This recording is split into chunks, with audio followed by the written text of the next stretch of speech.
좀 쉬셨습니까? 이제 부처님께서는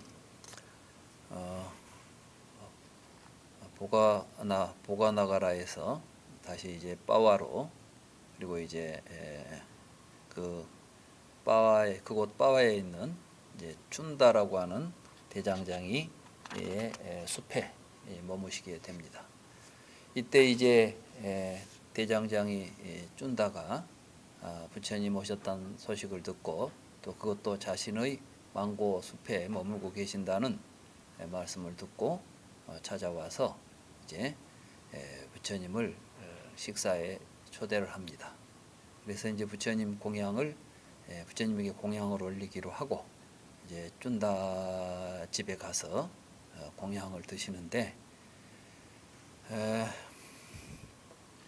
이때 이제 춘다가 부처님에게 올린 공양이 무엇인가? 전에 어디 책을 보니까 부처님은 열반하시기 전에 돼지고기를 잡수시고 달이 나서 열반에 드셨다, 이런 이제 이야기들을 하고 있는 책을 봤습니다. 여기 이제 부처님을 공양했던 그 대장장이 춘다가 공양했던 음식의 이름이 빨리어로는 여러분들 책 322쪽에 그 전단수이, 제가 이제 전단수이라는 거면요, 전단수에서 나오는 버섯이란 뜻입니다. 그런데 이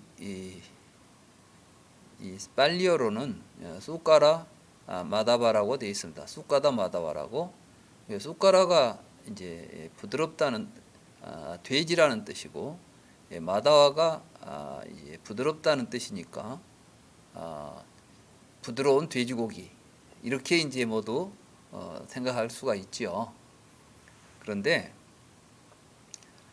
이거 또 버섯 이름을 의미하기도 합니다. 쑥가라 마다와라고 하는 버섯이 있다고 합니다.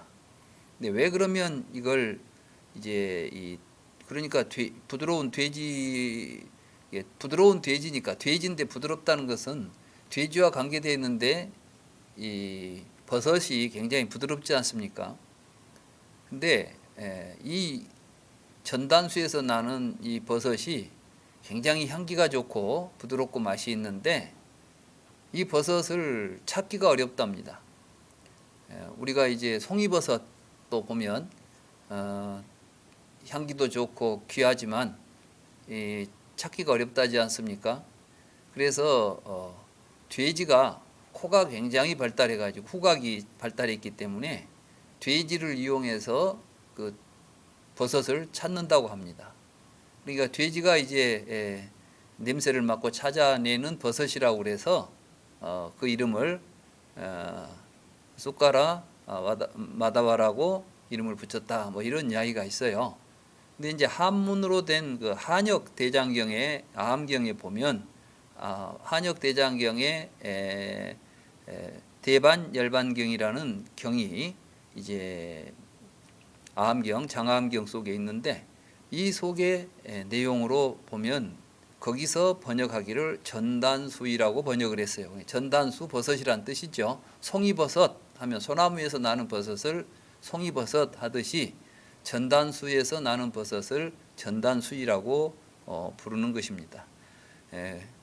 저는 그래서 이제 한역 대장경에 번역되어 있는 그 전단수이를 쑥가라 마다와의 번역어로서 선택을 했습니다. 그리고 부처님께서 춘다가 이 돼지고기 요리를 해서 올렸는데 그걸 드셨다는 것은 율에 어긋납니다. 물론 부처님께서 고기를 금하지는 않으셨어요. 초기 경전에 부처님께서는 우리가 어떤 음식을 먹고 수행을 해야 합니까? 라고 묻는 비구들의 질문에 청정한 어육곡채를 먹으라고 되어 있습니다. 어육곡제라고 하면은 사실은 모든 음식이죠. 생선도 먹어도 되고 고기도 먹어도 되고 곡물, 채소 다 먹으라는 겁니다. 그런데 거기에 보면 청정한이라고 하는 단서가 붙어 있습니다. 이 청정한이라는 것은 첫째는 비구들이 먹는 음식의 청정한 음식은 걸식한 음식입니다. 그러니까 자기가 직접 생산한 음식도 아니고 뭐 재배해서 먹는 게 아니라 부처님 당시에 부처님께서는 제자들에게 생산에 종사해서는 하지 말 것을, 말하자면 수행자는 수행에 전념하고 교화에 전념해야지 그 뭐 생산하고 뭐 돈벌이 이런 것에 이제 신경 쓰지 말라는 의미로 정명 바른 삶을 유지하는 생계 수단으로서 재가자들에게는 정당한 직업을 이야기하시고 출가자들에게는 이제 걸식을 말씀하셨습니다. 그렇기 때문에 청정한 어육곡제라는 것은 걸식한 음식이면 된다는 것이었습니다.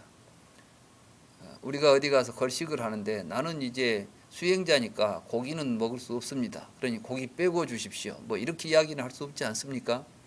수행자는 시주가 주는 어떤 음식도 장애 없이 거리낌 없이 청정한 마음으로 받아서 수용을 하면 된다는 의미에서 청정한 어육곡제를 먹어라 이렇게 되어 있고, 또 고기 같은 경우도 이제 오정육이다.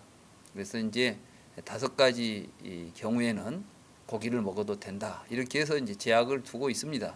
다시 말해서 그 오정육 가운데는 그 고기를 직접 그 짐승을 내가 죽이지 않았다, 또는 누구를 시켜서 죽이지 않았다, 나를 위해서 잡지 않았다, 뭐 내가 직접 그 죽인 것을 보지 않았다, 그 짐승이 죽을 때 지르는 소리를 듣지 않았다, 이제 이런 조건이 있습니다. 이런 걸 보고 이제 오정육이다, 5가지 청정한 고기다, 이런 고기는 먹어도 된다, 이렇게 이제 율장에 그런 내용들이 있습니다. 그런데 지금 여기서 이 쭌다가 만약에 부처님에게 돼지고기 요리를 올렸다면 그럼 분명히 부처님 초대해 놓고 부처님을 위해서 잡은 돼지일 텐데 그걸 부처님이 지금 드셨다는 게 이게 도대체 율장에 어긋나는 그 사례지요 지금. 그런 이야기를 공공연하게, 또 불교를 공부했다는 사람들이 이제 이 쑥가라가 돼지고 마다와가 부드럽다는 뜻이 있으니까 이걸 알기 때문에 이건 뭐 돼지고기 먹었는데 이런 이야기들을 하는 경우가 있다는 것은 참 한심한 일입니다.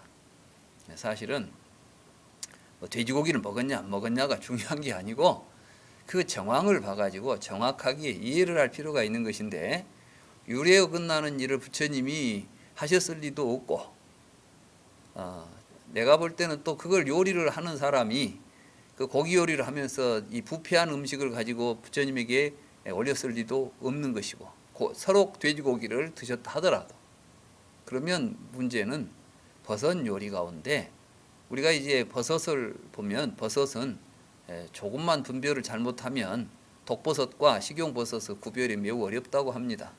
아마 그 당시에 부처님이 오셨기 때문에 이 쭌다가 사는 곳이 깊은 산속이죠. 대장장이들이 사는 곳이니까 이런 곳에서 이제 버섯 요리가 귀한 요리라서 버섯을 가지고 또 전단수이 버섯을 넣은 요리를 했을 텐데 그 가운데 아마 독버섯이 들어있지 않았을까. 그래서 결국 그러한 식중독으로 그렇지 않아도 석 달 전에 큰 병을 앓고 사경을 헤매다가 이제 회복하신 노인께서 다시 이런 식중독을 이제 겪게 됐으니까 그로 인해서 열반에 드신 것이다. 이렇게 보는 게 부처님 열반에 대한 보다 사실적인 이야기가 아니겠는가. 물론 그 당시 직접 보고 있는 본 사람이 아무도 없고 이제 경전에 이렇게 쑥가라 마다와라고 되어 있기 때문에 그걸 가지고 우리가 추론해 보건데, 저는 또 한역에 전통적으로 전단수의 버섯으로 이제 번역을 하고 있기 때문에 이렇게 보는 것이 여러 가지 정황에 비추어서 옳겠다, 이런 생각을 해봅니다. 아무튼 대장장이 쭌다는 그날 밤새에 자신의 집에 훌륭한 음식과 풍성한 전단수의 버섯 요리를 마련한 후에 세종께 알렸습니다. 그래서 이제 부처님께서 오셔가지고 그 요리를 이제 드셨는데, 그때 쭌다여 그대가 마련한 전단수의 버섯 요리는 나에게 공양하고 다른 음식은 비구 승가에 공양하도록 하오, 이렇게 이제 말씀하셨습니다. 아마 부처님께서 이 전단수의 요리를 먼저 올리니까 이제 드셨을 텐데, 이걸 드시고 이상이 있다는 것을 아신 것 같습니다. 그래서 이 음식을 다른 사람에게 주면 안 되겠구나 해서 이건 나한테만 주고 다른 사람은 이거 주지 말라고 아마 당부하신 것 같아요. 그래서 이제 쭌다는 부처님 말씀대로 이제 다른 비구들에게는 이 요리를 올리지 않고 이제 부처님만 그 요리를 드신 것이죠. 그리고 나서 말씀하시기를 쭌다여 남은 전단수의 버섯 요리는 구덩이에 파 묻으시오. 쭌다여 나는 천신과 마라와 범천을 포함하는 세간과 사문과 바라문과 왕과 사람들을 포함하는 인간 가운데서 이 음식을 먹고 소화시킨 것은 열애 위에는 보지 못했소. 뭐 이런 이야기를 이제 우리가 또 고지고대로 이해를 하게 되면 부처님만 소화시킬 수 있는 요리다, 이런 의미가 아니고, 소화한다는 말은 다양한 의미가 있습니다. 내가 어떤 음식을 먹었는데 지금 이 음식이 이게 이제 음식이 독이 있어서 그로 인해서 지금 부처님께서는 열반에 드시지 않습니까? 만약에 누군가가 우리에게 그런 음식을 줘가지고 내가 지금 식중독이 걸리거나 큰 병에 걸려서 고통을 겪는다고 한다면 우리에게는 어떤 생각이 일어날까요? 보통 사람들은 어떻게 생각할까요? 좋은 요리를 나에게 정성껏 요리를 공양해서 참 감사하다, 이런 생각을 하겠습니까? 이런 독이 든 음식을 먹여가지고 나를 죽게 만들었다고 원망하겠습니까?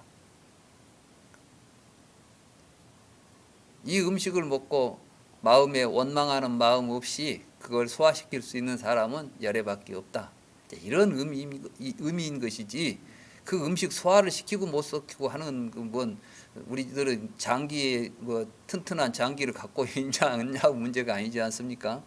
여기서 보면 그 뒤에 이제 다시 이 내용들을 우리는 볼 수가 있는 것이죠. 그런데도 부처님께서는 그 음식을 드시고도 그 자리에서 이제 여러 가지 법문을 하시고, 그리고 이제 곧 식중독으로 인한 심한 이제 설사를 하시게 됩니다. 그래서 혹독한 고통을 겪으면서도 사띠, 다시 말해서 주의 집중과 알아차림, 사띠 삼빠자나를 놓치지 않고 지속하시면서 그 괴로움을 이겨내셨다고 합니다. 그리고 이제 꾸시나가라 성으로 이제 가시게 됩니다. 그래서 여기 이제 이 정황을 이제 개송으로서 거기 이제 주에 보면 태국본에는 이 개송들은 합송자들이 읊은 것이다라고, 이제 그러니까 이것은 뒤에 부처님 경전을 편찬할 때 말하자면 결집을 하지요. 결집할 때 같이 이제 합송을 해서 결집을 하는데, 그때 이제 이 부분은 그때 삽입된 것이다, 이렇게 되어 있습니다. 태국본에는 그런 주석이 붙어 있다고 합니다. 나는 들었네 대장장이 쭌다의 공양을 드시고 죽을 지경으로 고통이 심한 병이 드셨네. 전단수의 버섯 요리를 드시고 스승님에게 혹독한 질병이 생겼다네. 설사를 하시면서 세종께서 말씀하셨다네. 나는 꾸시나라 성으로 간다. 그래서 이제 부처님께서 마지막 열반을 하신 그 꾸시나가라 성을 향해서 이제 나아갑니다. 근데 이제 또 거기 가는 과정에 뭐 이야기들이 많이 끼어 있습니다. 물을 마시고 싶은데 강에 가서 물을 떠오라 하니까 안 한다가 방금 마차가 지나가 가지고 마실 수가 없는 물입니다, 이렇게 말하니까 부처님께서 가서 떠가지고 오라니까 안 한다는 자꾸 지금 가봐야 그 물은 마실 수가 없습니다 하고 고집을 부렸는데 가서 보니까 실제로는 물이 맑게 마차가 흘러간 뒤에 또 맑은 물이 흐르더라. 이제 이런 것들은 뒤에 이제 부처님의 그 어떤 위실력이나 그 위대함을 이제 여러 가지로 지금 표현하는 열반에 드시기 전에 나타나는 이제 부처님이 열반에 드시는데 그냥 설사하시다가 돌아가셨다 이렇게 이제 할 수는 없을 것 아니겠어요. 그래서 이제 그런 내용들로 여기에 보면은 여러 가지 이제 뭐 누구를 만나 가지고 뭐 신통 이야기도 하고 그렇게 합니다.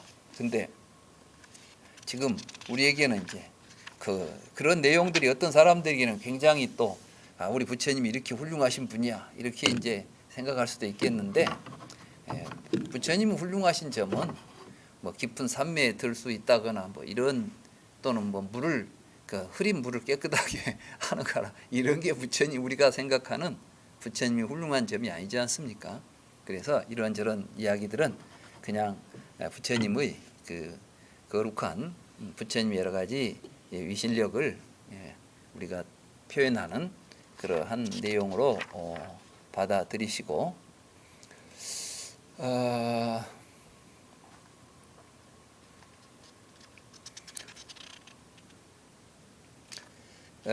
이제 333쪽을 보도록 하겠습니다. 333쪽 4-42에 보면 이제 이렇게 쭌다가 올린 공양을 드시고 굉장히 심한 이제 고통을 겪으시면서 아난다 존자에게 이런 말씀을 하십니다.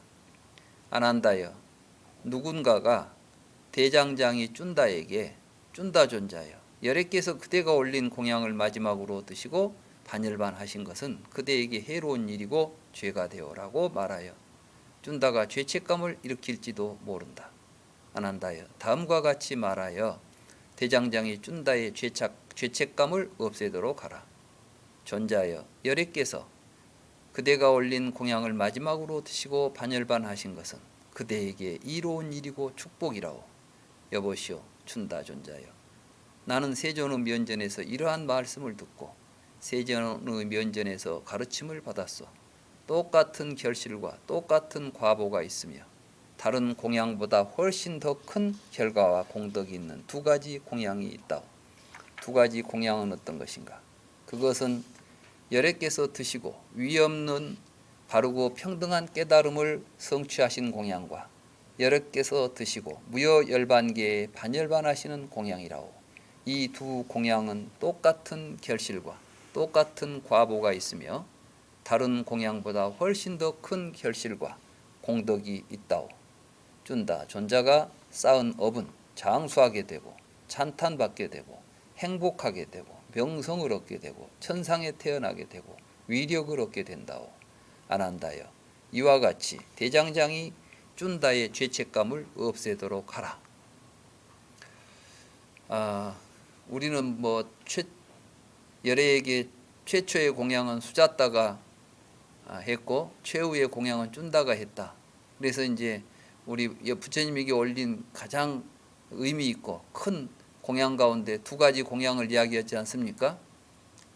열애에게 올린 최초 공양, 마지막 공양. 그래서 우리가 뭐 쭌다의 최후공을 받으시고 열애께서는 열반에 드셨네. 근데 사실은 그 역사적인 이제 사실을 가지고 본다면 쭌다가 상한 음식을 또는 독이 든 음식을 지금 부처님에게 공양해 가지고 사실은 큰 병을 얻어서 열반하시는 부처님인데 부처님은 그걸 소화시켰다는 거예요. 쭌다의 공양을 소화시켰기 때문에 쭌다가 최후의 공양을 올리는 공덕자가 되어 있는 것입니다. 여기 보면은 그렇게 말씀하시는 데는 부처님이 어떤 의도가 있어요? 혹시 쭌다가 이로 인해서 죄책감을 가지고 고통스러워하지 않을까, 괴로워하지 않을까. 근데 쭌다는 지금 부처님에게 고통을 주기 위해서 공양을 했습니까? 부처님을 존경하고 부처님에게 큰 존경심을 가지고 공양을 했습니까? 지금 여기에서 중요한 건 뭡니까? 쭌다의 의도지요. 불교에서는 이제 모든 업을 의행, 의협을 중요시하지 않습니까? 의도가. 근데 쭌다가 가지고 있는 그 착하고 좋은 의도를 내가 지금 그로 인해서 고통을 겪고 있다고 해서 원망하거나 그걸 저주한다면 되겠습니까? 근데 이제 많은 사람들은 어떤 걸 보지요? 결과를 보지 않아요. 과정보다는 결과가 중요하잖아요. 우리는 모두 그런 생각을 합니다. 뭐 과정이 어찌됐든 결과만 좋으면 되는 거야. 그렇지 않습니다. 혹 결과가 잘못된다 할지라도 사실은 과정이 중요한 것입니다.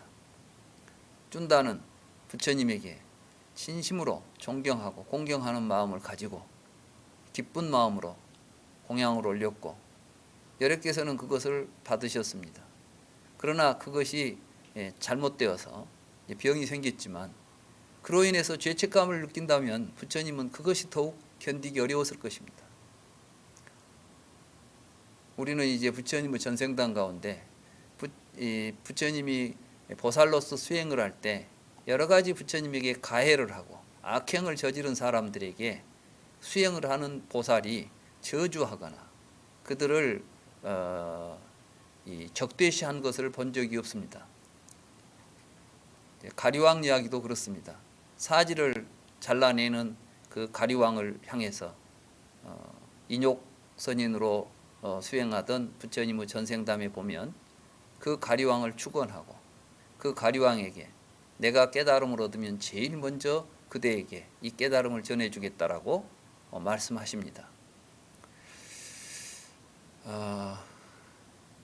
불교는 모든 원한을 다 녹여서 사실은 공덕으로 바꾸어내는 이러한 신통력이 있는 가르침입니다. 이게 진정한 신통입니다. 부처님이 가지신 위대한 신통은 바로 이렇게 쭌다에게 보여주듯이 자기에게 상한 음식을 주어서 자기의 육신을 상하게 하고 결국은 수명을 놓게 만드는 이러한 정황에 있어서도 그 사람을 생각하고 그 사람을 걱정하고 그 사람이 이로 인해서 자책하고 괴로워할 것을 걱정해서 이제 그들을 안심시키고 그를 축원하고 있는 것입니다. 우리는 조그마한 어떤 서운함만 있어도 서로 원한을 맺고 서로 고통을 주고받습니다. 우리는 부처님의 가르침을 통해서 서로 나에게 죽음에 이르는 큰 고통을 준다고 할지라도 그들을 원망하거나 그들을 자책하지 말고 그들을 저주하지 말고 서로 사랑하고 그들을 포용하도록 가르치고 있는 것입니다. 그래서 세종께서는 그 도리를 아시고 그때 이 우다나를 읊으셨습니다. 베풀면 공덕이 늘고 자제하면 원한이 쌓이지 않는다. 착한 사람은 악을 버리고 탐진치를 소멸하여 열반을 얻는다. 열반이라는 말이 참 불교에서는 굉장히 신비스러운 말이기도 합니다. 그런데 이 말씀을 보면 별로 신비하지도 않습니다.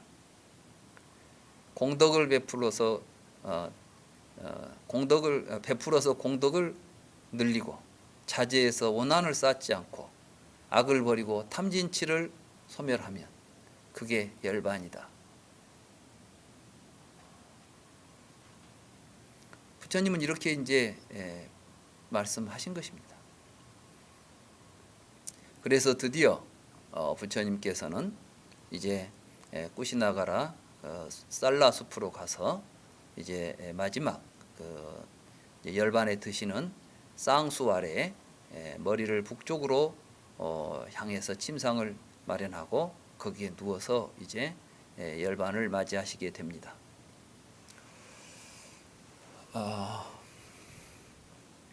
거기 보면 이제 5-2에 보면 그때 열애에게 공양하기 위해 살라 쌍수가 때 아닌 꽃을 만개하여 열애의 몸 위에 흩날리고 흩뿌리고 뒤덮었습니다. 열애에게 공양하기 위해 천상의 만다라와 꽃들이 하늘에서 떨어져 열애의 몸 위에 흩날리고 흩뿌리고 뒤덮였습니다. 열애에게 공양하기 위해 천상의 전단향 가루들이 하늘에서 떨어져 열애의 몸 위에 흩날리고 흩뿌리고 뒤덮였습니다. 하늘의 열애에게 공양하기 위해 천상의 악기들이 하늘에서 음악을 연주했습니다. 열애에게 공양하기 위해 천상의 합창 소리가 하늘에서 들렸습니다.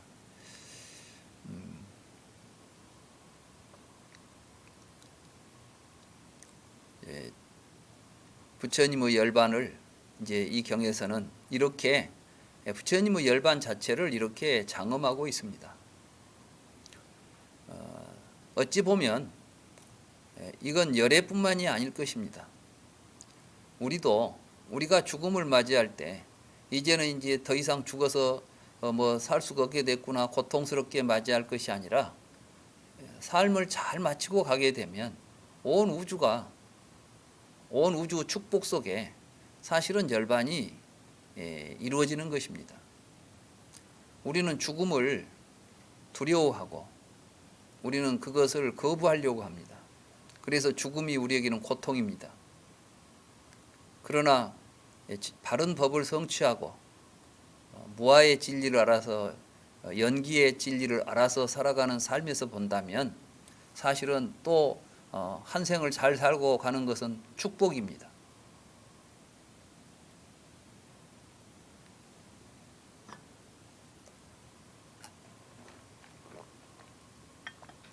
소설가 이청준 씨의 소설에 보면 축제라는 소설이 있습니다. 그 축제가 뭘 이야기한 거냐면 장례식을 축제라고 이제 표현한 작품이죠.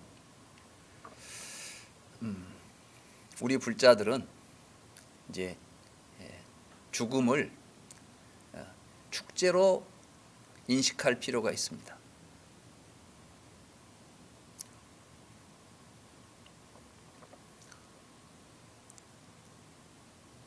좋은 공덕을 많이 짓고 삶을 후회 없이 잘 산 사람이 이제 이 세상을 떠나는 것이 뭐가 그렇게 애달프고 슬픈 일이겠습니까?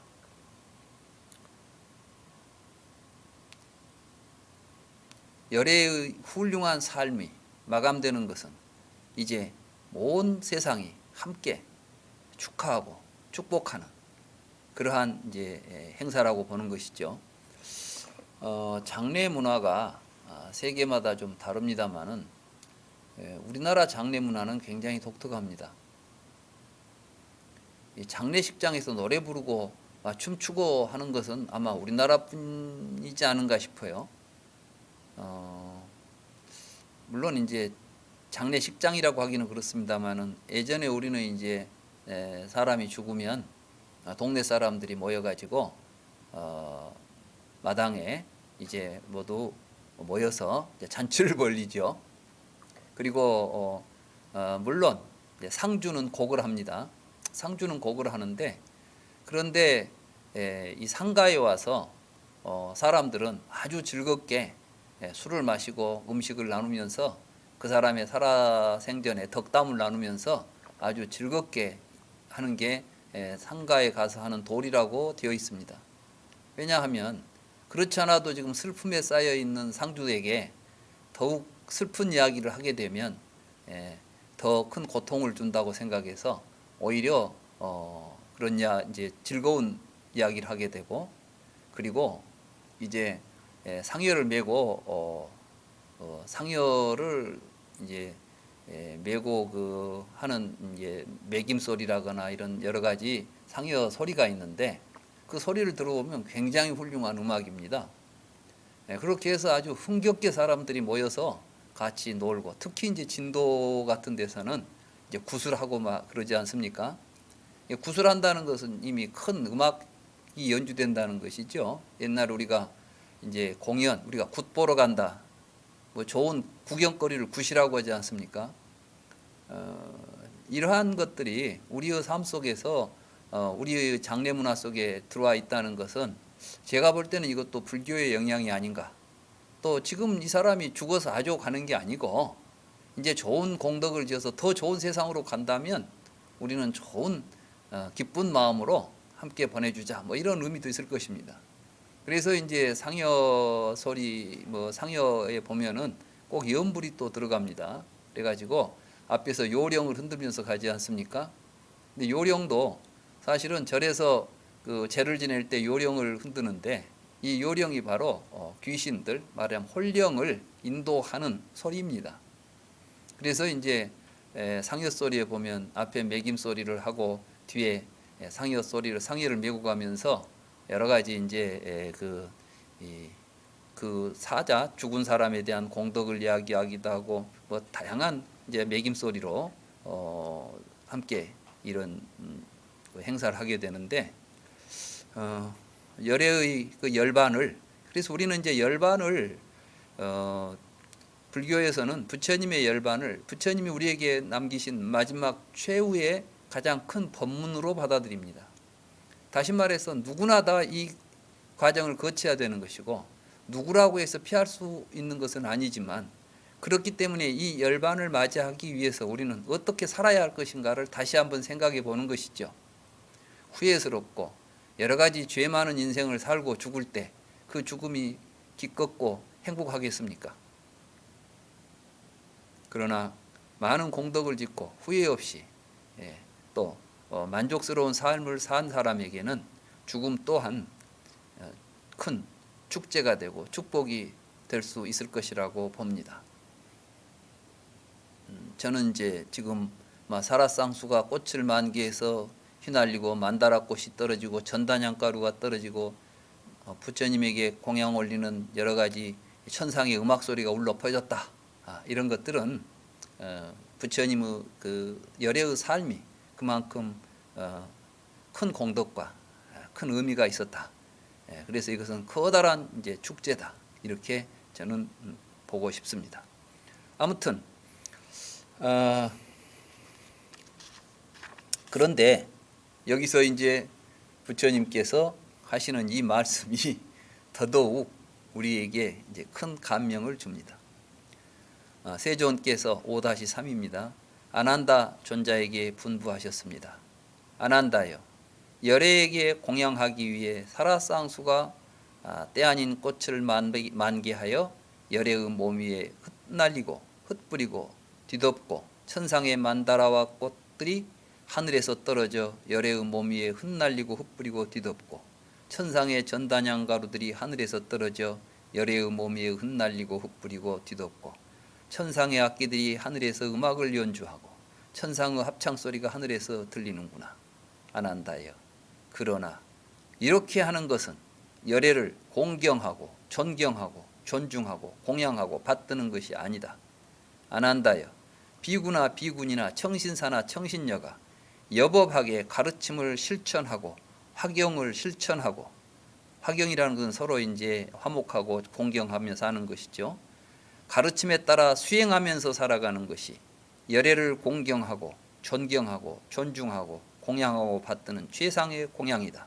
아난다여. 그러므로 우리는 여법하게 가르침을 실천하고 화경을 실천하고 가르침에 따라 수행하겠다라고 아난다여. 참으로 그대들은 이와 같이 공부해야 한다. 그렇습니다. 우리가 지금 부처님 오신 날 또는 부처님이 열반제 또는 부처님을 기념하는 여러 행사에 여러 가지 꽃과 과일을 올리고 음악을 연주하는 것도 물론 중요한 일이 되겠습니다마는 이것이 진정으로 열애를 존중하고 공경하고 공양하는 것이냐? 아무리 많은 좋은 음식과 좋은 향기와 좋은 꽃들을 가지고 장엄을 해서 축하를 한다 할지라도 부처님의 제자들이 서로 화목하지 못하고 서로 다투고 또 바른 수행을 하지 못한다고 한다면 무슨 의미가 있겠습니까? 이제 내일 모레 추석이 얼마 남지 않았습니다. 추석이 되면 우리들은 이제 차례를 지내게 되죠. 차례를 지내기 위해서 차례상을 올려야 되는데 뭘 해야 되는지 굉장히 복잡하죠. 오늘 아침에 우리 집사람이 이번 추석에 차례를 어떻게 준비해야 될까 걱정을 하더라고요. 그래서 제가 그랬어요. 차례상을 잘 차리려고 하지 말고 차례 준비에 너무 그런데 음식에 신경 쓰지 마시오. 음식은 우리 식구가 맛있게 먹을 수 있는 음식을 식구들이 같이 모여서 맛있게 먹을 수 있는 음식을 준비하면 되는 것이지 차례상을 굳이 따로 차릴 필요는 없겠어. 중요한 것은 모든 식구가 함께 모여서 화목하게 시간을 보내고 즐겁게 시간을 보내는 날이 추석이 되었으면 좋겠소. 그렇게 그런 준비를 합시다. 음식 가지고 음식을 만들려고 하니 뭐 이것도 있어야 하고 저것도 있어야 되고 장만하다 보니까 막 스트레스를 받고 그래가지고 명절이 오는 것이 괴롭고 이렇게 된다면 무슨 조상을 숭배하는 일이 되고 조상을 공경하는 일이 되겠습니까? 조상들이 그걸 보고 기뻐하겠습니까? 조상들에게 촛불 켜놓고 기도 거기다가 절하는 것이 조상을 숭배하는 것이겠습니까? 아니면 자손들이 모여가지고 화목하게 서로 정을 주고 살아가는 모습을 보여주는 것이 조상을 존경하고 조상에 대한 진정한 공양이 되겠습니까? 너무나 허례의식에 빠져가지고 제사 지낼 때는 뭐 상을 이렇게 차려야 된다, 이런 게 없으면 안 된다. 불경에는 그런 법이 없습니다. 우리가 이제 이 디가니까야 뒤에 또 이제 앞에 우리가 봤죠. 그 바라무니 제사를 지낼 때 수천 마리의 짐승을 죽여서 희생을 하고 그렇게 해서 제사를 올리는 법도를 어떻게 하는 게 진정한 제사의 법도인가를 부처님에게 물었을 때 부처님께서는 그냥 우유나 나물이나 뭐 채소나 이런 거 갖다가 올려도 충분히 좋은 제사가 된다. 더 중요한 것은 무엇이냐? 이 제사에 올리는 음식의 문제가 아니라 모든 사람들이 함께 공덕을 나누고 함께 기뻐하는 것. 불교를 부처님 가르침을 실천해서 모두가 행복하고 평화롭게 되는 게 이게 진정한 제사가 아니냐. 이렇게 부처님이 말씀하시고 말씀하시는 것을 우리가 전에 본 적이 있죠. 그렇습니다. 우리가 이제 명절을 맞이하는 이 시기에 저는 또 그런 생각을 해봅니다. 그래서 저는 이번에 뭐 성묘 가서 살펴보는 것, 이 조상에 대해서 우리가 충분히 명절이고 기회가 될 때 산소에 찾아가서 산소를 돌보는 거 이런 것이면 충분하지. 추석날 아침이면 또 모두 뭐 상을 차려가지고 절을 하고 뭐 이럴 필요가 꼭 있겠는가? 저는 이제 그것 뭐 상을 무엇을 음식을 올려야 되는데 이것이 준비가 됐느냐 안 됐느냐 이런 것 때문에 서로 다투고 싸운다면 그러한 제사는 안 지내는 것이 낫다.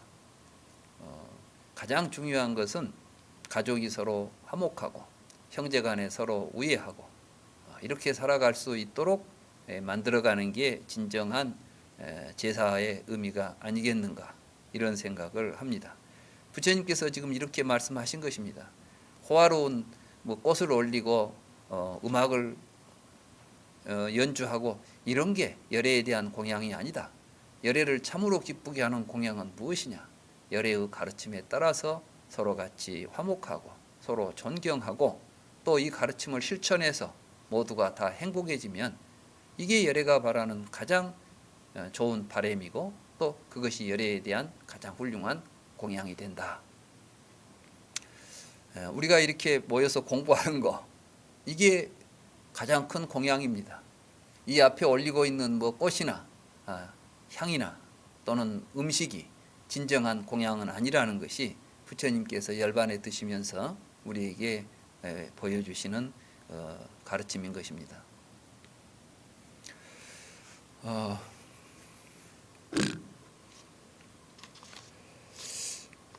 그때 이제 보면은 천신들이 이제 모여 들어가지고 슬퍼하는 모습들이 보이는데 제가 그 인도 여행을 성지순례를 그때 갔을 때 거기 그 석굴 있죠. 무슨 석굴이죠?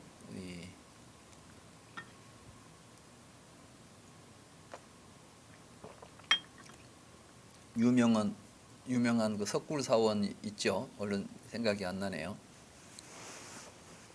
거기 이제 어느 석굴 사원에 들어가니까 부처님이 이제 열반하신 그 열반상을 이제 모시고 있는 석굴이에요. 거기에 이제 벽에 부처님이 열반하신 그 누워 계시는 모습을 이제 담고 있는데 그 천장 쪽으로 이렇게 보니까 천신들이 막 울고 불고 하는 모습들이 이제 조각이 되어 있습니다. 근데 그 조각을 보니까 여기 이제 이 빠리 니빤 나수다에 나오는 정경을 그대로 해놓은 것 같아요. 거기 보면은 이제 어떤 이야기가 나오냐면 그 세존이시여 세종 5-6을 보시면 세존이시여 세종께서 보시기에 천신들은 어떻게 하고 있습니까? 근데 참 이것도 재밌죠. 지금 부처님께서 열반에 드실 지경에 지금 이제 누워 계시는 분한테 뭐 천신들이 어떻게 하고 있는 게 이런 게 물어본다는 것 자체가 상당히 이제 상식이 어긋나는 일입니다.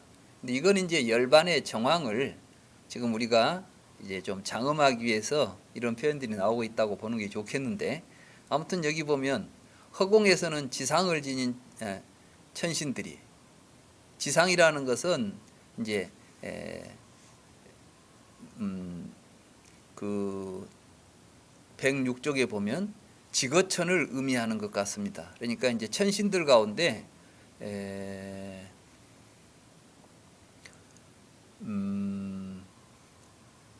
천신들이 거주하는 곳이 세 곳이 있습니다.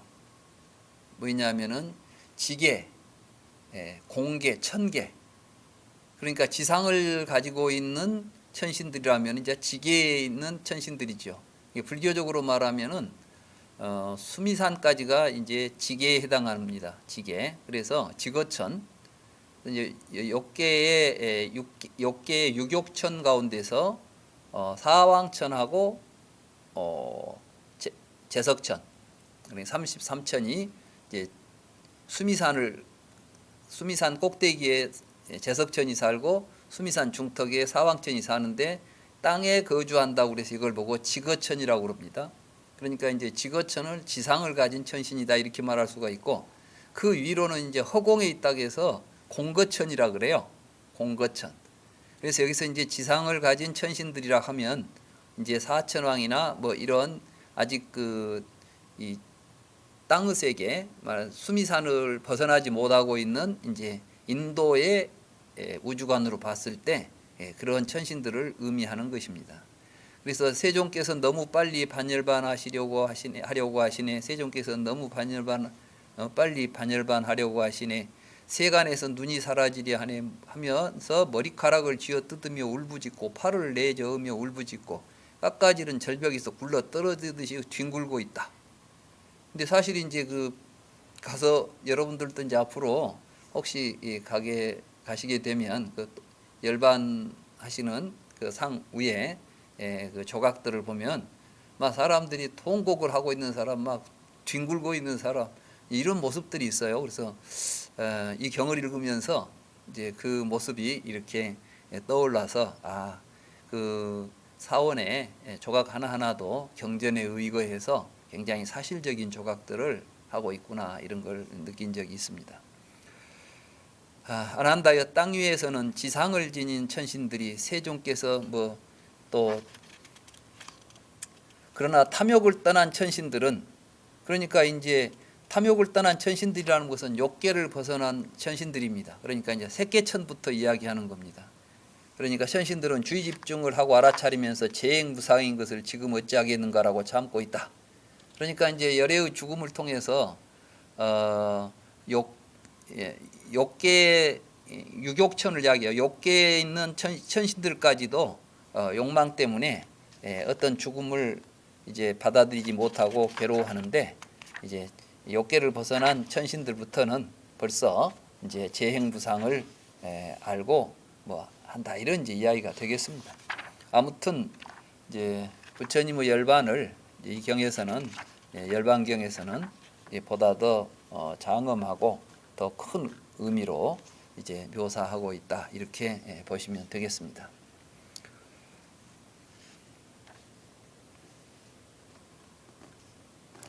그때 이제 5-7을 보시겠습니다. 세존이시여, 이전에는 사방에서 우기를 지낸 비구들이 세존을 뵙기 위해 왔고, 우기를 지낸 비구들이라면은 뭐냐면 안거를 지낸, 이제 안거가 끝나면 사방에서 부처님을 이제 친견하러 왔겠죠. 그 이야기입니다. 그리고 저희는 마음을 잘 닦은 비구들을 배울 수 있었고 모실 수 있었습니다. 세존이시여. 그러나 세존의 사후에는 마음을 잘 닦은 비구들을 배울 수도 없고 모실 수도 없게 되었습니다. 아난다여, 신심 있는 선남자들이 찾아와서 보게 되고 감격하게 되는 4가지 장소가 있다. 그 넷은 어떤 곳인가? 아난다여, 여기에서 열애가 탄생하셨다라고 하는 곳이 선남자들이 찾아와서 보게 되고 감격하게 되는 장소다. 아난다여, 여기에서 열애께서 위의 없는 바르고 평등한 깨달음을 성취하셨다라고 하는 곳이 선남자들이 찾아와서 보게 되고 감격하게 되는 장소다.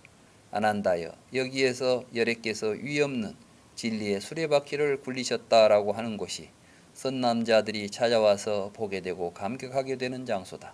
아난다여, 여기에서 열애께서 무여열반계에 반열반하셨다라고 하는 곳이 선남자들이 찾아와서 보게 되고 감격하게 되는 장소다. 아난다여, 이곳들이 신심 있는 선남자들이 찾아와서 보게 되고 감격하게 되는 4가지 장소다. 이게 이제 우리가 말하는 4대 성지입니다. 그리고 성지순례를 한다 하는 이제 이야기들이 바로 이제 이런 경에 근거해서 출현하게 되는 것입니다. 부처님께서 탄생하신 곳, 그리고 부처님께서 정각을 성취하신 곳, 그리고 법을 처음으로 펴신 곳, 그리고 열반하신 곳, 이런 곳이 이제 성지가 되고 이곳에 부처님의 탑이 세워지게 되는 것이죠. 우리가 이제 성지순례를 간다고 하면 이런 이제 부처님의 과 연관되는 이런 4곳은 탄생하신 곳은 룸빈이죠.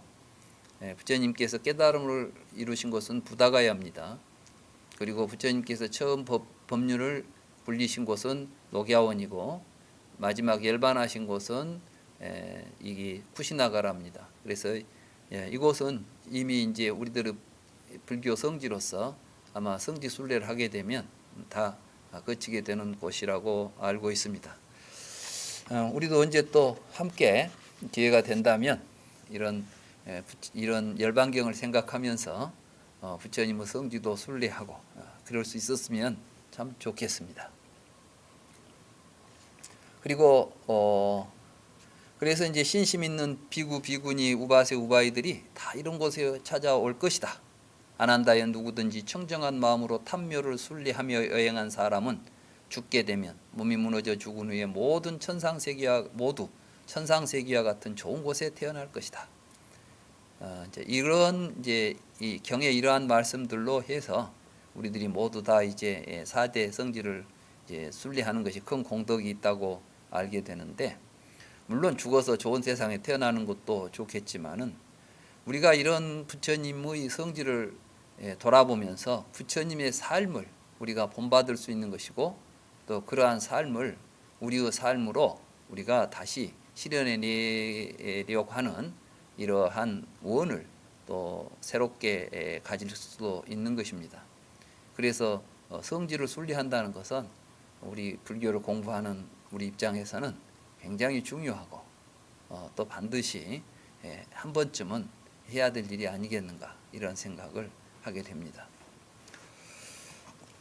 여기 보면 이제 수행자들에게 여인은 어떻게 해야 됩니까? 보지 마라.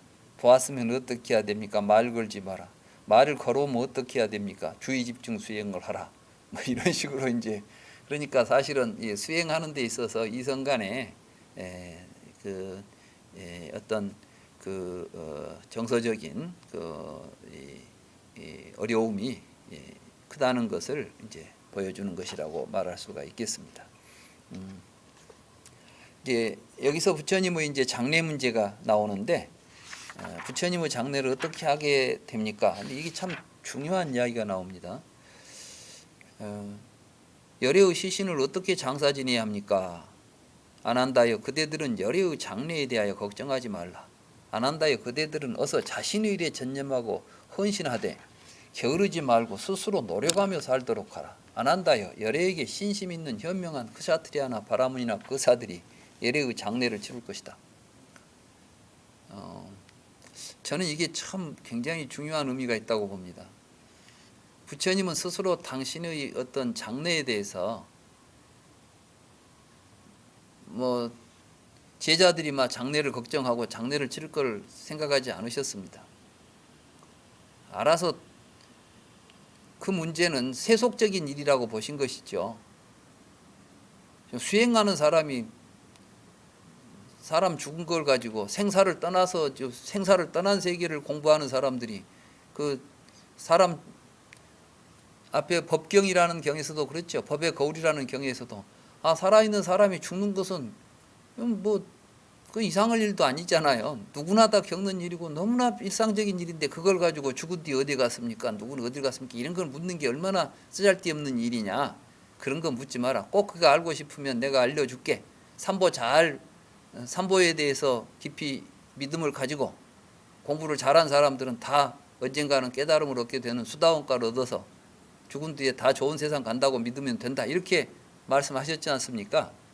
그와 마찬가지로 또 열애의 죽음조차도 제자들에게 열애의 죽음이 한 사람이 태어나서 죽는 게 뭐가 그리 큰일이라고 수행하는 사람들이 그런데 신경 쓴단 말이냐. 수행하는 사람은 누가 죽든 말든 자기 수행하면 되는 것이고 열애가 죽었다 하면은 이제 그걸 가지고 그 당시 인도에는 이런 아라한이 죽으면 사리를 모시면 큰 공덕이 있다는 신앙이 있어요. 그러니까 알아서들 자기들 욕심대로 내 몸뚱이는 화장을 하든 뭐하든 알아서 할 테니까 너희들은 신경 쓰지 마라 이렇게 하신 말씀이에요.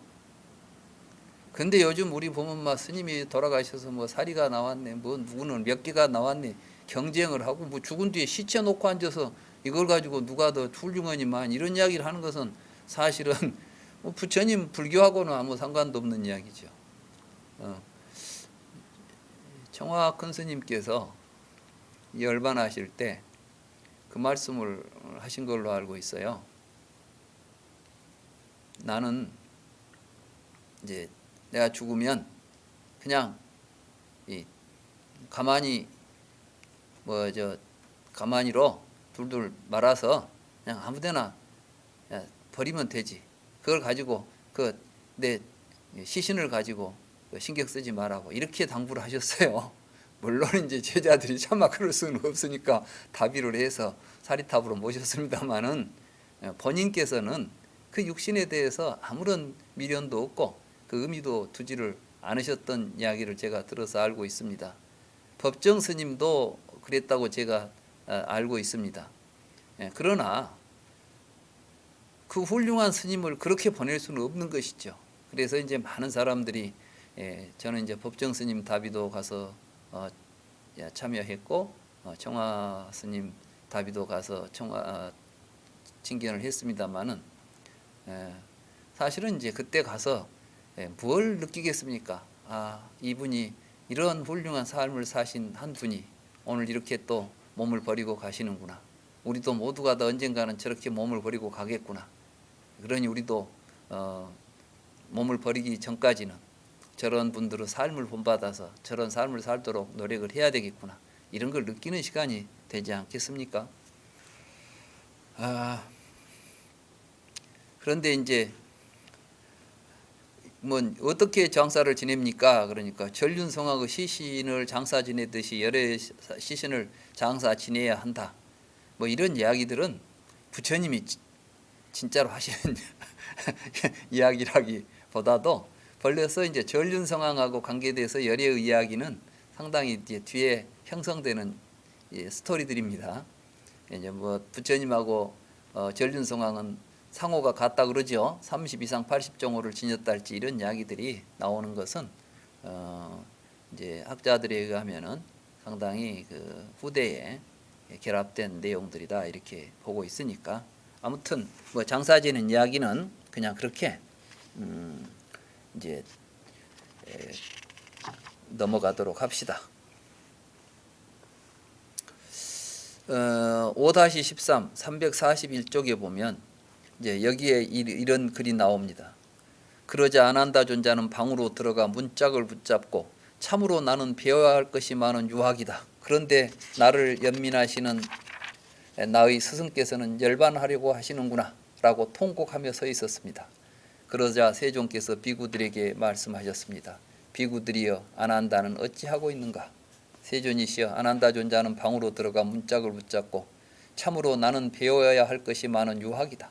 그런데 나를 연민하시는 나의 스승님께서는 열반하려고 하시는구나 라고 통곡하며 서 있습니다. 그러자 세존께서 어떤 비구에게 분부했습니다. 여보게 비구여, 그대는 존자여 스승님께서 안한다를 부르십니다 라고 나의 말로 안한다를 부르게. 그렇게 하겠습니다 세존이시여 라고 그 비구는 세존에게 대답한 후에 안한다 존자에게 가서 존자여 스승님께서 안한다를 부르십니다 라고 말했습니다. 이렇게 해서 이제 이런 이야기가 나오죠. 그러니까 사실 이런 대목이 안한다 존자가 유학이라는 건 아직 아라함과를 성취 못하는 수행자들을 유학이라고 부르죠. 이제 아라함과를 성취하면 무학, 그러니까 공부할 것이 더 이상 없다. 그러면 무학이고 더 공부할 것이 있다. 그러면 이제 유학이라고 우리가 부르는 겁니다. 그러니까 여기서 이제 갑자기 그전에는 전혀 언급이 없던 유학 무학 이야기가 이제 부처님 열반의 즈음에서 안한다가 이제 자기는 아직 공부를 못 마쳤는데 지금 스승님이 돌아가시려고 한다고 통곡하는 이제 이런 내용들이 경에 등장하는 거예요. 이 정황을 우리는 어떻게 이제 받아들여야 할 것인가?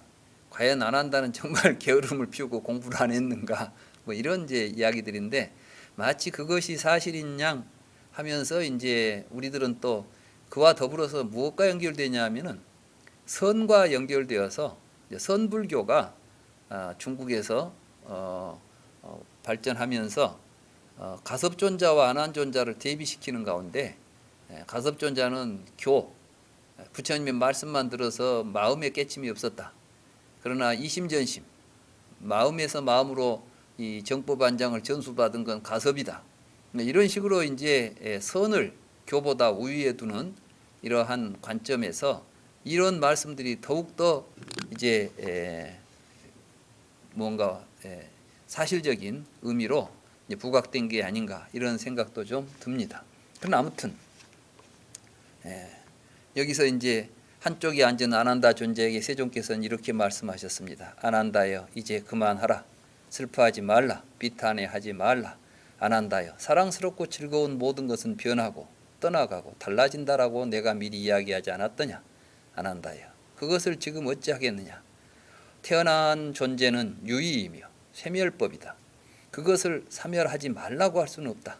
안한다여 오랜 세월 그대는 한량없는 불의에 즐겁고 유익한 자애로운 신업과 구업과 의업으로 열애를 모셨다. 안한다여 그대는 공덕을 쌓은 사람이다. 전념으로 정전하여 빨리 무루가 되도록 하여라. 그러면서 이제 부처님께서 안한다를 칭찬하십니다.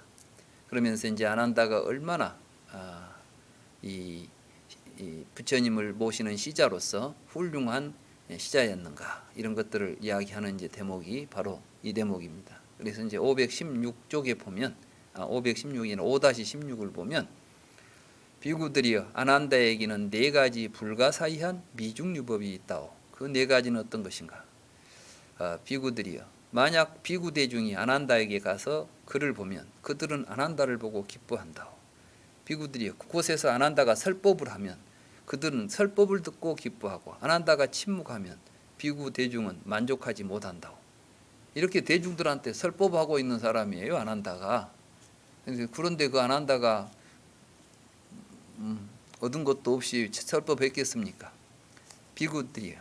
만약 비군이 청신사 청신녀 대중이 그러니까 비구 사부 대중이 다 안한다를 보면 안한다만 보기만 해도 기뻐하고 안한다가 설법하면 그 설법을 듣고 기뻐하고 안한다가 침묵하고 있으면 불만이라는 거이지 안한다한테 설법해 주기를 항상 기대하고 원했다는 거 아니에요. 그러니까 안한다가 이렇게 큰 공덕을 가졌다는 이야기를 하는데 거기에 또 뭐 그런 이야기들은 좀 아까 제가 말씀드린 대로 이런 정황이 있을 것이다라는 생각을 하게 됩니다.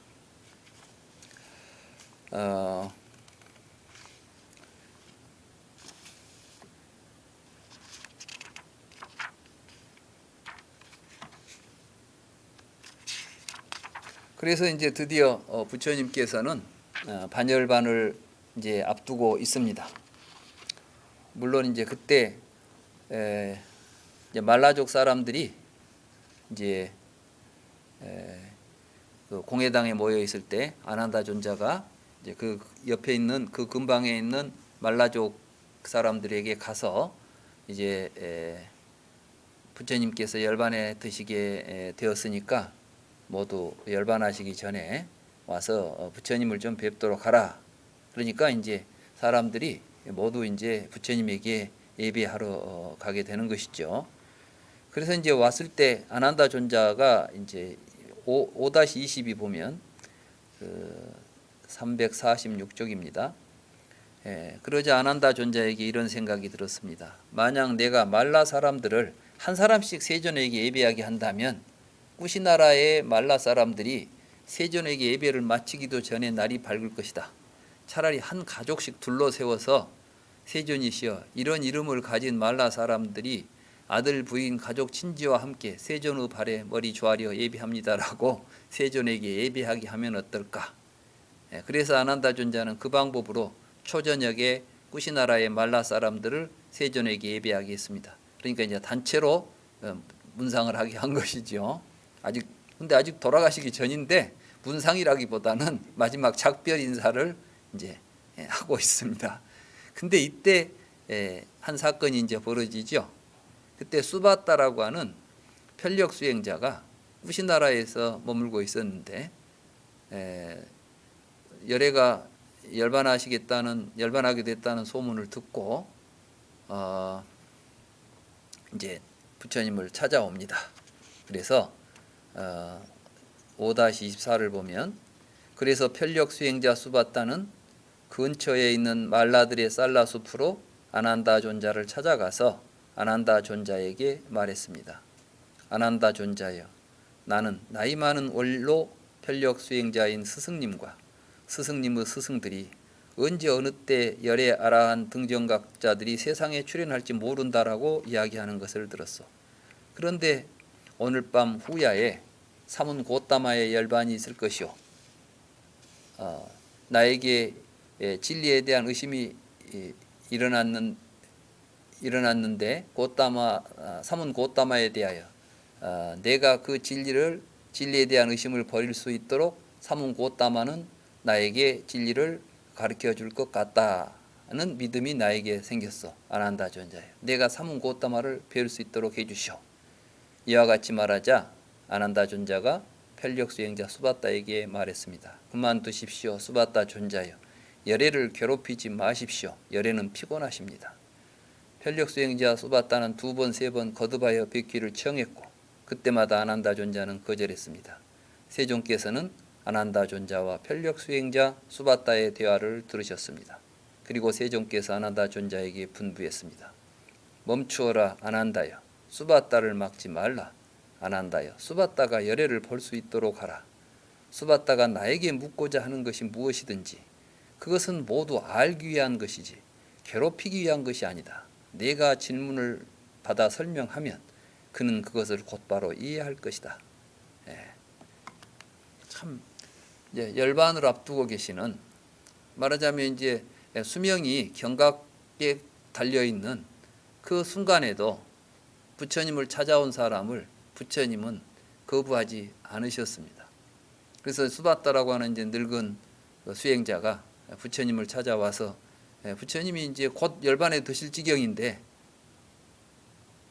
지금 중내산해하는 판인데 와서 만나서 법문을 좀 청해 듣겠다고 하면은 어느 누가 그걸 허락하겠습니까? 그런데 부처님께서는 그 순간까지도, 마지막 순간까지도 자신을 찾아온 사람을 물리치지 않고 기꺼이 받아들이고 그렇게 해서 이제 법문을 설하시게 됩니다. 그런데 이제 와가지고 수바따 이야기는 뭐 누구는 이렇고 누구는 이런데 누가 진짜로 제대로 깨달은 사람입니까? 막 이런지 이야기를 물어봅니다. 그러니까 부처님께서 그만두시오 수바따여, 그들이 스스로 이야기하듯이 모두 진리를 자증했는지 그렇지 않으면 모두 자증하지 못했는지 혹은 어떤 사람은 자증하고 어떤 사람은 자증하지 못했는지는 차치하고 수바다여 내가 그대에게 가르침을 주겠소. 잘 듣고 깊이 생각해 보시오. 그렇게 하겠습니다. 그래서 이제 수바다여 성자의 팔정도가 드러나지 않은 가르침과 유래는 사문도 없고 어떤 수행자로는 있을 수가 없다. 이런 이야기를 이제 합니다. 우리 주변에 보면 뭐 누가 도인이다, 누구는 뭐 견성을 했다, 누구는 뭐 초견성을 했다, 뭐 이런 이야기들을 합니다. 우리가 지금 다른 사람 누가 뭐 견성했니, 뭘 했느니, 깨달았느니, 말았느니 이런 이야기는 그건 부처님이 지금 하시는 말씀이 그겁니다. 우리 불교를 공부하는 사람들이 다른 사람 깨닫고 말고가 무슨 상관이 있습니까? 내가 스스로 부처님 가르침을 통해서 스스로 깨닫는 길을 가야지 우리가 뭐 사람 품평하려고 공부합니까? 뭐 초견성이 했다 할지 못했다 할지 이런 이야기들은 다 쓸데없는 낭설들입니다. 불교 공부는 뭡니까? 팔정도 잘 수행하는 거. 부처님 그걸 가르쳤고 우리가 그걸 통해서 우리의 삶이 바로 서면 이름하여 견성이라고 하든 성불이라고 하든 그건 다 이름 붙여진 것이 지나지 않습니다. 자꾸 그 불교 공부하시는 분들이 뭐 도인이 누가 되니 누가 도인이 도가 더 높으니 이런 쓸데없는 겨울에 놓고 달려고 하지 말고 스스로 자기 자신을 항상 살펴서 내가 지금 제대로 공부가 되고 있는지, 내가 불교를 제대로 이해하고 있는지, 내가 부처님의 가르침을 바르게 실천하고 있는지를 항상 새기고 거기에 대해서 스스로 자문하고 거기에 걸맞는 삶을 살아야 한다는 말씀이라고 우리가 보면 되겠습니다. 그래서 이제 부처님께서는 이렇게 말씀하고 계십니다. 우리가 팔정도를 수행해 보면 누구나 다 똑같이 자증할 수 있는 길이 열린다는 겁니다. 그런데 그렇지 않을 때 뭐가 생기느냐? 논쟁만 있다는 거예요. 누가 옳다 그러다. 그래서 이제 부처님께서 그 수바다에게 하신 말씀은 수바다여 내 나이 29에 출가한 것은 선이 무엇인가를 알기 위함이었어. 참 좋은 것이 무엇인지를 알기 위해서 출가했다는 겁니다. 무엇이 좋은 삶인지 어떻게 살아야 행복한 것인지를 알기 위해서 출가했다는 것입니다. 우리가 성불이니 뭐 견성이니 하는 이야기를 너무 신비하게 봅니다. 부처님께서도 지금 우리 경전 속에서 부처님이 깨달으면 이렇게 신비한 경지야 이런 게 있어 이런 이야기를 한 것이 한 대목이라도 있습니까? 한 곳이 없습니다. 부처님께서는 줄기차게 하시는 말씀은 나의 모든 가르침은 팔정도로 귀결된다. 정견을 가지고 바른 삶을 살아서 모든 갈등과 번뇌로부터 벗어나는 삶, 이게 내 가르침의 전부다라고 말씀하시지 않습니까? 다른 사람이 뭐 진리를 깨달았네, 내가 맞네 이런 이야기에 왜 귀를 기울여야 됩니까? 스스로 자기 자신이 자신의 문제를 해결해 가는 것이 바른 불교다.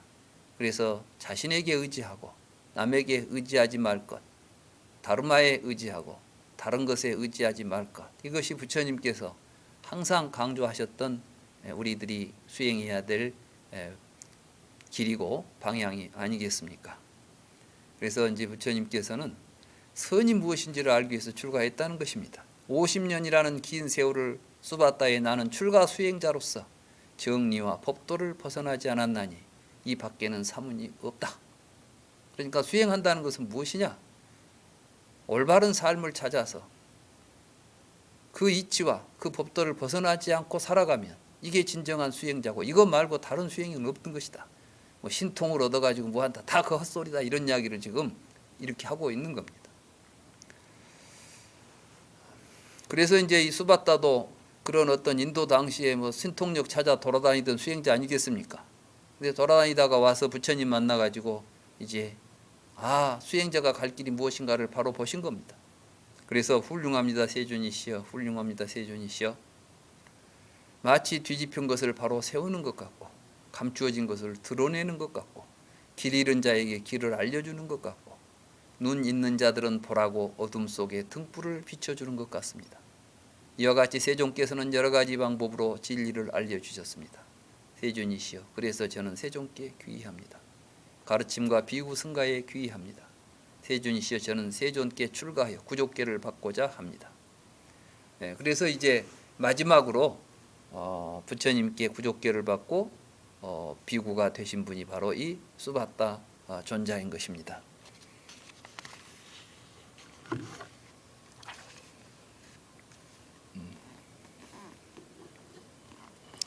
이제 아난다 존자에게 이런 말씀을 이제 마지막으로 하십니다.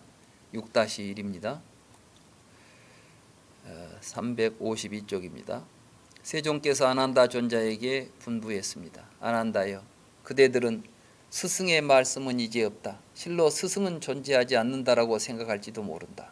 아난다여, 그러나 그렇게 보아서는 안 된다. 아난다여, 내가 그들에게 가르치고 시설한 가르침과 유리, 나의 사후에는 그대들의 스승이다. 아난다여, 지금 비구들은 상호간에 법우여라고 부르는데 나후 사후에는 그렇게 불러서는 안 된다. 아난다여, 장로 비구는 젊은 비구를 이름이나 성이나 법우여라는 말로 부르도록 하고 젊은 비구는 장로 비구를 장로여 존자여라고 부르도록 하라. 아난다여, 나의 사후에 승가가 원하면 소소한 학계들은 폐지하도록 하라. 아난다여, 나의 사후에 찬나 비구에게 범단의 벌을 주어야 한다. 세존이시여, 범단의 벌이란 어떤 것입니까? 아난다여, 찬나 비구가 대화를 원해도 비구들은 대화를 해서도 안 되고 훈계를 해서도 안 되고 질책을 해서도 안 된다. 여기에 이제 제가 그 줄을 달았어요. 찬나. 이 찬나는 부처님께서 출가할 때 그 마부였는데 부처님 성도하시고 돌아가니까 출가를 해서 이제 비구가 됐는데 평소 자만심이 많았다는 것이 아마 부처님하고 자기가 가깝다고 생각했겠죠. 부처님 말도 끌고 부처님하고 이제 아주 가깝다고 생각했기 때문에 제멋대로 행동을 하고 그래서 부처님께서 직접 처벌을 이제 명하고 있는 것 같습니다. 그런데 이제 이걸 부처님께서 열반하시기 전에 찬나를 데려다 찬나에 대한 특별하게 찬나 이제 이 찬나는 이런 벌을 가야라 이렇게 했다는 것이 사실은 또 정황상 열반하신 지경에 가서 찬나 비구 한 사람을 벌해라는 이야기를 아난다에게 남겼을 리가 없는 것 같고 이제 이건 뒤에 이제 그 찬나가 부처님 믿고 방자한 행동을 계속하니까 교단에서 이제 중벌을 내리는 그 명분으로 삼았던 부분이 아닌가 이런 또 생각이 듭니다. 아무튼 그래서 이제 부처님이 마지막 이제 비구들에게 질문 있으면 질문하도록 묻고 참 자상하십니다. 열반에 드시면서까지 이제 내가 더 이상 이야기해 줄 수 없으니까 마지막이니까 후회 없이 한번 질문해 보라는 이러한 시간까지도 이제 만들어서 부처님께서 열반에 임하고 계신다는 거 참 우리가 이제 참으로 부처님의 삶이 어떠했는가 이런 것들을 우리가 보게 되는 대목이라고 생각이 됩니다. 뭐 이제 이 경전에 보면 개중에는 이제 부처님이 열반하시는 것에 대해서 슬퍼하는 비구도 있었지만은 어떤 비구들은 아이고 그 이 잔소리 많이 하는 영감 이제 돌아가셔서 우리는 이제 자유롭게 됐다고 뭐 좋아했다는 비구들도 있다고 하는 이 경전의 내용이 나옵니다. 저는 이런 걸 보면서 이 불경에 기술되는 내용들이 굉장히 그 가감 없이 그 표현되는 부분들이 좀 많이 있다는 걸 느끼게 됩니다.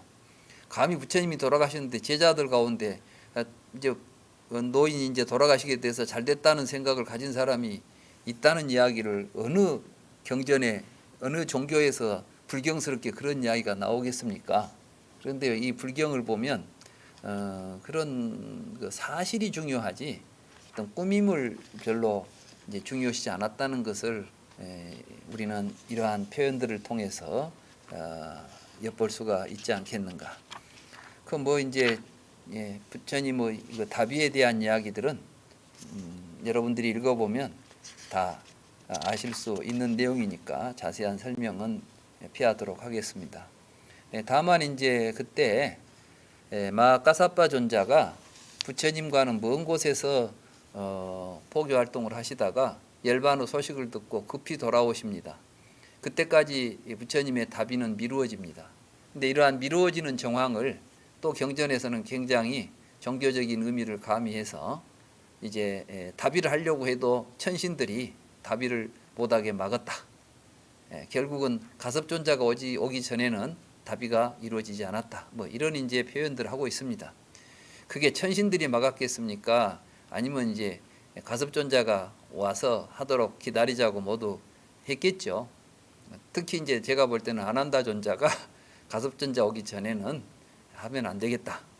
근데 이제 일설에 의하면은 주로 이제 아난존자를 중심으로 해서는 석가족 그 출가주 비구들이 많이 있었고, 이제 또 가섭존자는 이제 그밖에 다른 비구들이 주로 이제 많이 함께 움직였다고 생각이 돼요. 그런데 이제 가섭존자가 부처님과는 이제 좀 멀리, 뭐 부처님께서는 항상 전법을 하기 위해서 각자 인연 있는 곳에 다니도록 했으니까 다니다가 열반에 드셨는데 말하자면 이제 많은 어떤 한 일파의 비구들이 오지도 않았는데 다비를 해버리면은 얼마나 이제 좀 섭섭하겠습니까? 그래서 이제 그러한 정황 속에서 결국은 이 다비도 부처님의 열반도 서로 화합하고 모두가 함께 하자는 의미로 지금 다비식을 늦춰가면서 이제 그걸 기다렸다는 의미로 해석할 수가 있습니다.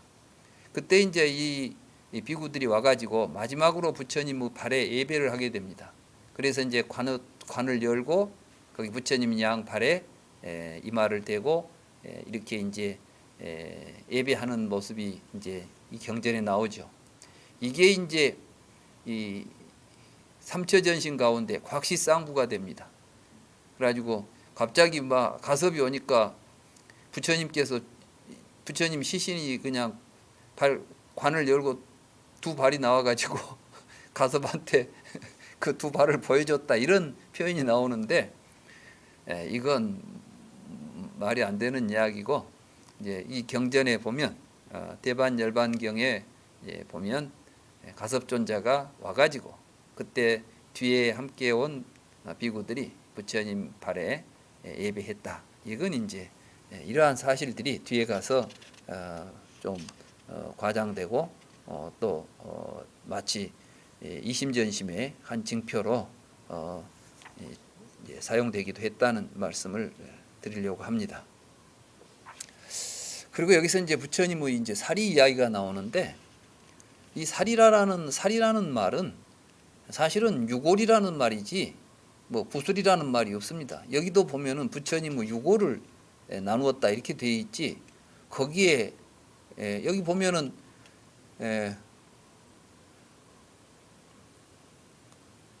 사리만 남았습니다. 이제 이 사리가 남았다니까 남은 시신을 보고 사리라고 부르는 게 다 타고 남은 걸 이제 사리라고 부르는 건데, 그게 뭐 구슬일 형태니 뭐니 이런 이야기들은 이제 뒤에 사리 신앙이 만들어지면서 형성된 것이다. 이렇게 볼 수가 있겠습니다. 아무튼 이제 부처님 열반하시고 나서 이제 부처님의 사리를 어떻게 나눌 것인가 하는 일 때문에 또 분란이 일어나려고 했을 때, 이때 이제 도나라고 하는 바라문이 등장해가지고 이제 그걸 공정하게 나누고, 이렇게 해서 이제 사리가 나누어지는데, 마지막 읽으면서 이 경을 마치도록 하겠습니다. 거기 보면 이제 369쪽에 6-27을 보시겠습니다. 마가다의 왕 아자타사투 에데이 붓다는 라자가에 세존의 큰 사리탑을 세웠습니다. 웨살리에 사는 리차이들은 웨살리에 세존의 큰 사리탑을 세웠습니다. 카필라와뚜에 사는 샤카족 사람들은 카필라와뚜에 세존의 큰 사리탑을 세웠습니다. 알라카빠 사는 볼리족 사람들은 알라카빠에 큰 사리탑을 세웠습니다. 라마가마에 사는 꼴리아족은 라마가마에 사리탑을 세웠습니다. 웨타디바에 사는 바라문들은 웨타디바에 세존의 사리탑을 세웠습니다. 바와에 사는 말리족 사람들은 바와에 세존의 큰 사리탑을 세웠습니다. 쿠시나라의 말라족 사람들은 쿠시나라에 세존의 사리탑을 세웠습니다. 도나 바라문은 세존의 큰 단지탑을 세웠습니다. 도나 바라문은 아까 이제 이 사리를 분배했던 바라문인데 그 사람은 이제 그걸 가지고 단지 말하자면 그 단지로 사리를 분배를 했죠. 이게 사리를 분배했다는 건 뭐냐면 아마 이 조그마한 단지를 가지고 되박 대신 도나라는 말이 사실은 되박이라는 뜻인데 이제 하나씩 공정하게 나누어 줬던 그 되박을 가지고 삽을 세운 것을 이제 이야기합니다. 이렇게 그리고 이제 삐빨리와나에 사는 몰리아족은 숫탑을 세웠다고 되어 있죠. 이게 뭐냐면 이제 사리는 다 가지고 갔는데 남은 재만 남아 있었어요. 숫만. 그래서 그 숫을 가지고 또 탑을 세웠다. 그래서 이제 숫탑입니다. 이와 같이 8개의 사리탑과 9번째 단지탑과 10번째 숫탑이 옛날에 세워졌던 것입니다. 그러니까 부처님 열반하신 뒤에 부처님의 사리탑은 10곳에 세워졌다. 8개는 사리탑이고 하나는 단지탑이고 하나는 그때 답이할 때 남은 숫을 모아서 세운 탑이다. 이런 이야기가 되겠습니다. 아무튼 이제 이렇게 해서 부처님께서는 이제 열반에 드셨습니다. 우리는 이 열반경의 가르침을 통해서 무엇보다도 불교는 부처님의 가르침을 통해서 깨달음을 얻어서 무슨 권력을 얻는다거나 뭐 지도자가 된다거나 이러한 공부가 아니라 자기 스스로에게 의지해서 스스로 마음의 행복을 찾고 또 세상 사람들에게 모든 행복을 함께 나누는 이러한 가르침이라는 것, 이러한 것들을 우리가 깊이 느끼고 불교 공부하는데 헛된 잘못된 길을 가지 않도록 해야 할 것이라는 생각을 해봅니다. 그러면 이제 도반과 함께하는 바로문을 끝으로 오늘 강의를 마치도록 하겠습니다.